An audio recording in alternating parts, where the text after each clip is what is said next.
Hello guys, welcome back to my channel Roy Rakomari. आज के आमी सर्षे पातार झोल बानिয়েছি। So let's get started. এখানে আমি নিয়েছি সরষে শাক, ডালের বড়া ও কাঁচা লঙ্কা। এখানে আমি শাকগুলোকে প্রথমে সিদ্ধ করে নেব। এখানে দিয়ে দিচ্ছি কাঁচা লঙ্কা ও পেঁয়াজ, এগুলো একসাথে সিদ্ধ করে নেব। দিয়ে দিচ্ছি সামান্য হলুদ ও পরিমাণ মতো লবণ।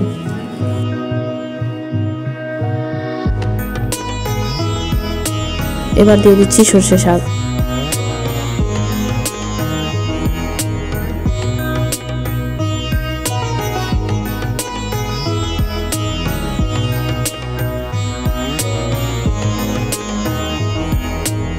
শাক সেদ্ধ হয়ে গিয়েছে, এবার এটাকে নামিয়ে রাখবো। এবার কড়াইতে ডালের বড়া ভেজে নেব।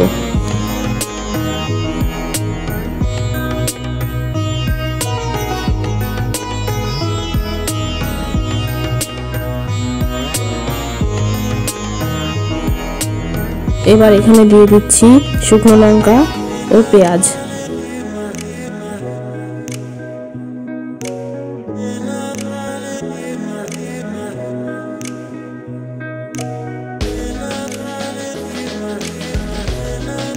এখানে অল্প কালো জিরেও দিয়ে দিব। এবার সিদ্ধ করে রাখা শাকগুলো দিয়ে দিব।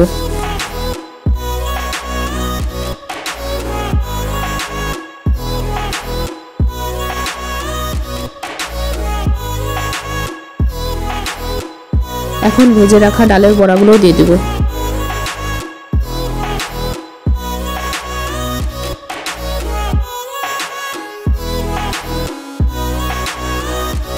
খুব সহজেই তৈরি হয়ে গেল আমাদের সরষে শাকের ঝোল। If you like this video, please like, comment and subscribe to my channel.